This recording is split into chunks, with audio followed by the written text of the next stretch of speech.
ఈ తాడేపల్లిగూడెం సభ చూస్తే తాడేపల్లి ప్యాలెస్ కంపించిపోతుంది. అవునా కాదా అని మిమ్మల్ని అడుగుతున్నా. ఈ సభ స్పందన శుభ సూచకం.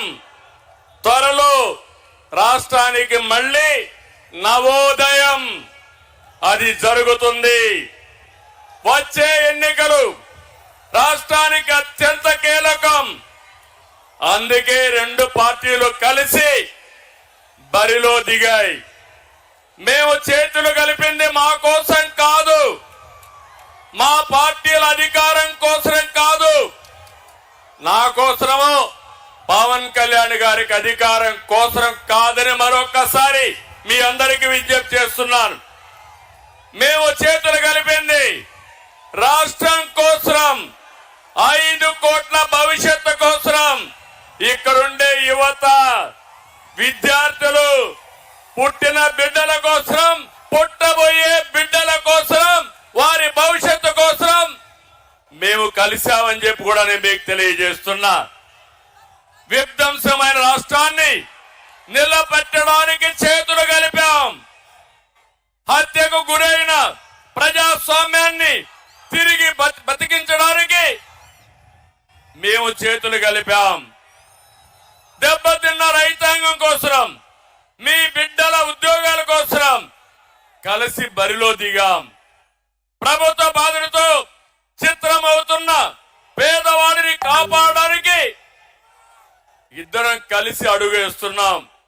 మా పొత్తు వైసీపీ విముక్త ఆంధ్రప్రదేశ్ కోసం, తెలుగువాడి ఆత్మ గౌరవాన్ని కాపాడడం కోసం. నేను అడుగుతున్నా, తెలుగు వారికి రోషం ఉందా తమ్ముళ్ళు అని అడుగుతున్నా. మాకు రోషం ఉంది, సత్తా చూపిస్తామని గట్టిగా చప్పట్లు కొట్టి హర్షాన్ని, ఆమోదాన్ని తెలియజేయండి. ఒక వ్యక్తి అహంకారం వల్ల జరిగిన నష్టాన్ని ఒక సీనియర్ నేతగా నేను చూస్తూ ఊరుకొండలేను. అదే సమయంలో ప్రశ్నించే, ఎదిరించే తత్వం ఉన్న పవన్ కళ్యాణ్ కూడా మౌనంగా ఉండలేరని మరొకసారి మీకు విజ్ఞప్తి చేస్తున్నా. అందుకే ఇది ప్రజలు కుదిర్చిన పొత్తు, జనం కోరుకున్న పొత్తు, రాష్ట్రంలో వెలుగు నింపే పొత్తు. అవునంటే గట్టిగా ఆమోదం తెలియజేయండి.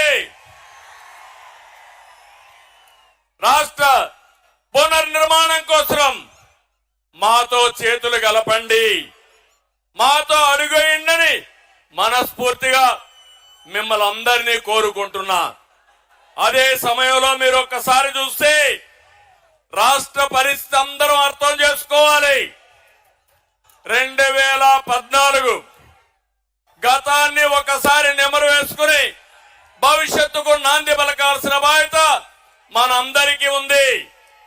2014 ఏ విధంగా ఉందో ఒక్కసారి మీరు ఆలోచిస్తే, విభజన జరిగింది, హేతుబద్ధత లేదు. కానీ ఆ రోజు మీరు చూస్తే పవన్ కళ్యాణ్ గారు ఎన్నికల ముందే, ఇప్పుడు నేను పోటీ చేయడం కాదు, రాష్ట్రాన్ని కాపాడుకోవాలి కాబట్టి తెలుగుదేశం బీజేపీ ప్రభుత్వానికి సమర్థిస్తామని స్వచ్ఛందంగా ముందుకొచ్చిన వ్యక్తి పవన్ కళ్యాణ్ గారని మరొకసారి విజ్ఞప్తి చేస్తున్నా.